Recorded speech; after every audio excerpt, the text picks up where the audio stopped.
Nous fêtons aujourd'hui donc cette solennité qui est si importante pour la ville de Lyon parce qu'elle fait référence non seulement à l'histoire de l'Église, mais à l'histoire de l'Église à Lyon.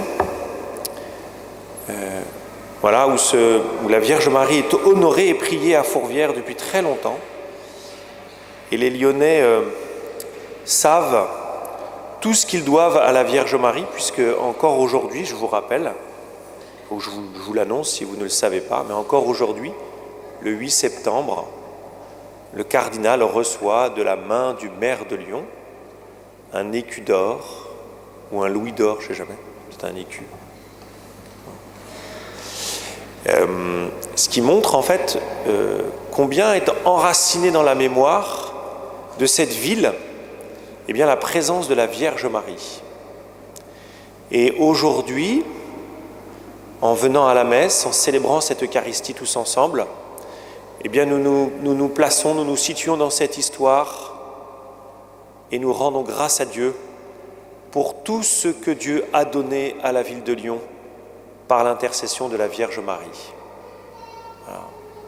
Au cours de cette messe, juste après mon petit propos, je bénirai les femmes enceintes, puisque aujourd'hui nous célébrons la conception de la Vierge Marie. C'est le jour où l'Immaculée Conception, je vous rappelle, c'est le jour où Marie a été conçue par papa et maman, que sont Anne et Joachim. Voilà, et donc je bénirai toutes les femmes enceintes parmi vous, voilà, pour rendre grâce à Dieu. Et puis après, je vous proposerai une démarche pour toutes les personnes, pour tous les couples, pour toutes les personnes qui n'arrivent pas à avoir d'enfants.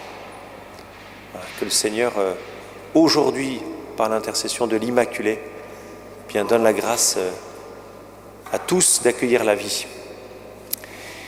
Mais ce n'est pas mon propos du jour. Mais on a le temps. On a le temps. Et je vous invite à noter, en fait, comme toujours, si vous pouvez. Voilà. Prendre des notes, c'est en fait déjà commencer à recevoir la parole que Dieu veut vous dire pour aujourd'hui. Les textes que vous avez entendus, Genèse 3, Luc 2, c'est Luc 2 ou Luc 1, c'est Luc 1. Bon, c'est Luc 1, c'est la fin du chapitre de Luc. Et puis ensuite, cette parole de Paul extrêmement forte, de Paul aux Éphésiens.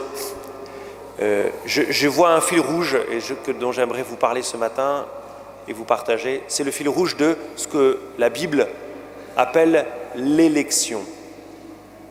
Alors nous qui sommes dans des régimes démocratiques, nous savons ce que signifie une élection. Nous élisons une personne, notamment dans une démocratie représentative comme la nôtre, où nous élisons des personnes qui sont censées nous représenter et contrôler le pouvoir. Voilà, ça marche plus ou moins. A priori, en ces jours-là, ça marche plutôt moins. Mais enfin, en gros, une élection, nous, on part du bas, normalement. On élit un type, un homme ou une femme qui va devant, avec d'autres, nous représenter pour faire fonctionner le pays. Bon. Dieu fait exactement l'inverse. Il part du haut et il choisit lui-même une personne sans nous demander notre avis. C'est le principe de l'élection. Donc l'Église, pour le pape, elle a choisi un système intermédiaire où, au fond, ce n'est pas nous qui élisons le pape, mais ce sont des cardinaux qui ont été choisis lui-même par le pape, enfin le pape précédent, pas par le pape pour qui ils vont voter. Et donc c'est un système entre les deux où, au fond, on essaie de respecter ce système de l'élection, c'est-à-dire du choix de Dieu, qui est impérial au sens où il s'impose à nous, sans discussion, et aussi parce que nous sommes une réalité humaine et qu'on ne peut pas laisser non plus simplement laisser un oracle ou un tirage au sort le fait de choisir le pape. On a un système d'élection avec des grands électeurs. Bon, mais ce n'est pas non plus le cœur de mon propos, mais enfin c'était juste pour faire une introduction sur l'élection. Quand je dis que l'élection est biblique, l'évangile que vous avez entendu, vous avez l'action de Dieu dans une histoire qui vient choisir une femme. Dieu a cette suprême liberté de choisir qui il veut pour son service. Et quand vous regardez l'Écriture, quand vous lisez la Bible, et que vous vous posez la question simplement, en prenant du recul, comment Dieu a-t-il procédé pour sauver l'humanité du péché? Vous avez une première solution qui a été imaginée par les rédacteurs de l'Écriture et qui s'appelle le déluge. Le déluge, c'est la solution de base pour supprimer le péché. Que faites-vous? C'est notre réflexe premier. Nous éliminons le pécheur. La grande lessive. Une bonne, grosse et grande lessive qui vous supprime tous les méchants, voire aussi tous les gentils. Dieu discernera les siens, comme on disait à une époque. Et on fait une grande lessive et on supprime tous les pécheurs et vous n'avez plus de péché. En même temps, Dieu, in extremis, appelle un homme, Noé. Principe de l'élection, ils sont tous corrompus, mais je vais en choisir un. Et grâce à cet homme-là, je vais continuer mon œuvre. Abraham, je ne vais pas tous les faire, mais c'est pour que vous compreniez. Abraham, c'est le deuxième. Toute l'humanité vit comme elle peut, avec ses systèmes politiques, avec ses misères, etc. Et Dieu va prendre un homme, Abraham. Pas 15, un seul. Il n'a pas choisi un Gaulois, il n'a pas choisi un Viking, il a choisi Abraham. Et il va faire vivre quelque chose de tout à fait particulier à Abraham. Ensuite, il va choisir Isaac, le fils d'Abraham. Et puis, il va choisir Jacob, le fils d'Isaac. Et puis, il va choisir les 12 fils de Jacob. Et puis, il va choisir tous les descendants des 12 fils de Jacob, et ce sera le peuple juif ou le peuple hébreu. Dieu a choisi un seul homme au départ, puis un seul peuple pour sauver toute l'humanité. Dieu a choisi un seul peuple, pas 15, il a choisi un seul peuple.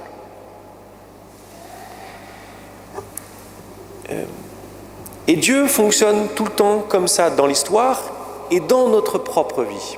Et j'en viens au cœur de mon propos. Si vous êtes là aujourd'hui, c'est que Dieu vous a élu. Dieu est venu vous chercher pour se révéler à vous et pour une mission qu'il vous confie. L'élection est toujours liée à une mission. L'élection est toujours liée à une mission. Et si vous êtes là, prenez simplement votre environnement familial, votre environnement de travail. Pensez-vous que tous sont appelés à la même chose? Enfin, quand vous regardez simplement, faites un état des lieux, est-ce que toute votre famille a la foi que vous avez? Est-ce que tous vos collègues de travail ont la foi que vous avez? Non. Est-ce de leur faute? Vous n'en savez rien, vous n'en êtes pas les juges. Mais vous, la foi que vous avez, qui vous l'a donnée? Est-ce vous? C'est Dieu qui vous l'a donnée. La certitude que vous avez, c'est que c'est Dieu qui est venu vous chercher pour vous donner la foi. Ce n'est pas vous qui, avec votre bonne volonté, vos bonnes œuvres, avez décidé de venir à l'Église. Ce n'est pas seulement vous, c'est d'abord la grâce de Dieu en vous et avec vous. Et ça, c'est très important de prendre conscience de ça. Si vous êtes ici, c'est par un choix de Dieu. C'est que Dieu vous a choisi. Et vous reprenez le texte de saint Paul qui ne cesse de parler de ça. Dans les cieux, il nous a comblés de sa bénédiction spirituelle en Jésus-Christ. En lui, il nous a choisis. En Jésus-Christ, il vous a choisis. Jésus est venu vous chercher, Dieu le Père est venu vous chercher, l'Esprit Saint est venu vous chercher pour qu'aujourd'hui vous participiez à la messe. Mais c'est lié à une mission.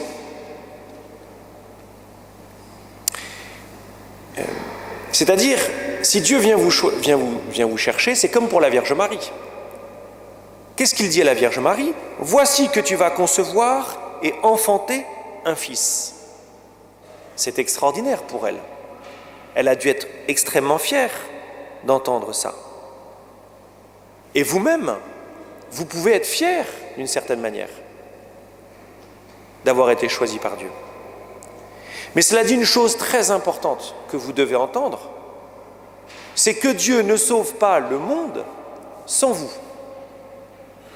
De la même manière qu'il n'a pas sauvé le monde sans Marie. S'il a pu donner son Fils Jésus-Christ au monde, c'est grâce aussi à Marie. C'est grâce au oui de Marie. Et si aujourd'hui Dieu peut continuer son œuvre dans le monde, c'est grâce à votre oui. C'est grâce à votre amen, quand vous irez communier tout à l'heure. Si Dieu peut encore sauver le monde aujourd'hui, c'est grâce au amen que vous allez donner. Ce amen qui reprend cette réponse magnifique que Marie fait à l'ange, voici la servante du Seigneur. Me voici, moi, servante du Seigneur. Voilà la réponse de Marie et voilà ce que signifie votre oui et votre amen. Chacun de vous reçoit de Dieu une mission tout à fait particulière. Alors quels sont les obstacles à cette élection et je crois qu'il y a un prix à payer. Le premier obstacle, et je crois que c'est le principal, c'est celui que vous avez entendu dans la première lecture et qui est la peur de Dieu. Cette réponse d'Adam, mais apprenez-la par cœur, parce qu'elle est extraordinaire, ou plutôt elle est terrible, parce qu'elle dit exactement votre problème, mon problème et le problème de tout homme devant Dieu depuis ce fameux péché originel. J'ai entendu ta voix dans le jardin, j'ai pris peur parce que je suis nu et je me suis caché. J'ai entendu ta voix dans le jardin. Ça veut dire, frères et sœurs, que Dieu vous parle dans le secret de vos cœurs. Si honnêtement vous regardez vos cœurs, je vous le dis, Dieu vous parle. Aucun d'entre vous ne peut dire qu'il n'entend pas Dieu. Si vous faites simplement cet effort de venir en vous-même et d'écouter votre conscience et d'écouter cette petite voix qui vous dit telle ou telle chose dans telle ou telle situation, Dieu vous parle. J'ai entendu, vous entendez la voix de Dieu. Le jardin, c'est votre cœur. C'est le secret de votre cœur. C'est le plus profond de votre cœur. J'ai entendu ta voix dans le jardin. Le problème, c'est ce qui suit. J'ai pris peur. Que vous le vouliez ou non, votre premier réflexe devant Dieu, c'est la peur. Peur de plein de choses. Qu'est-ce qu'il va bien pouvoir me demander? Aujourd'hui, c'est la béatification des martyrs d'Algérie. C'est à la fois une grande joie et puis une grande crainte. Parce qu'on se dit, et s'il me demande la même chose? Nous avons peur de ce que Dieu va nous demander. Parce que je suis nu. La nudité, en fait, c'est la vulnérabilité. On a peur. En fait, malheureusement, la vulnérabilité est devenue un problème. Et donc, on va cacher notre vulnérabilité pour que l'autre ne puisse pas en profiter, pour nous dominer. Et nous sommes vulnérables. Bien sûr que nous sommes vulnérables. Vous êtes vulnérables, vous êtes fragiles. Et vous vous cachez. Encore, on ne ferait que se cacher les uns devant les autres, parce qu'effectivement, on ne sait pas qui on a devant soi. Je veux bien. Mais le pire, c'est qu'on se cache devant Dieu. Le pire, il est là. Le drame, c'est de se cacher devant Dieu. Je suis nu et je me suis caché. La peur, frères et sœurs, elle coupe de Dieu, elle coupe de la parole de Dieu.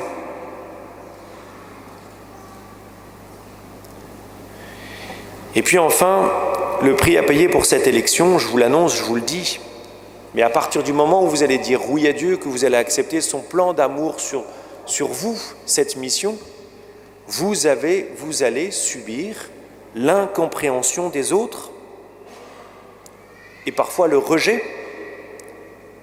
Et le pire, c'est que vous allez souffrir de la jalousie des autres. L'incompréhension et le rejet. Marie, je reprends le cas de Marie. Marie est fiancée dans un monde juif ultra religieux.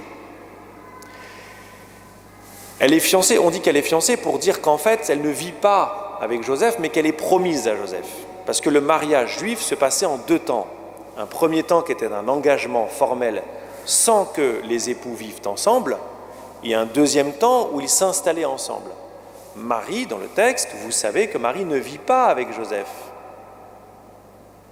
et qu'elle va tomber enceinte.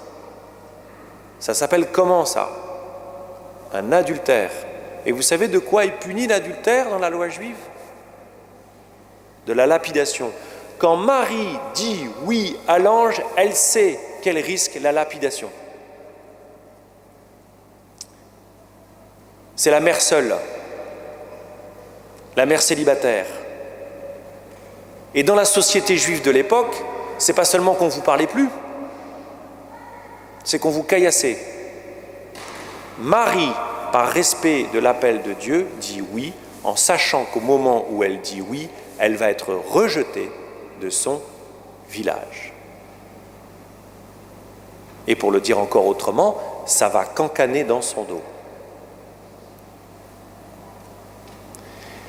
Il n'y a pas que la femme samaritaine, qui en a 5 ou 6 maris, qui va chercher de l'eau à midi pour éviter les autres. Je pense que Marie a dû aller au puits à midi pour éviter les femmes de son village pendant un certain temps, pour ne pas les croiser.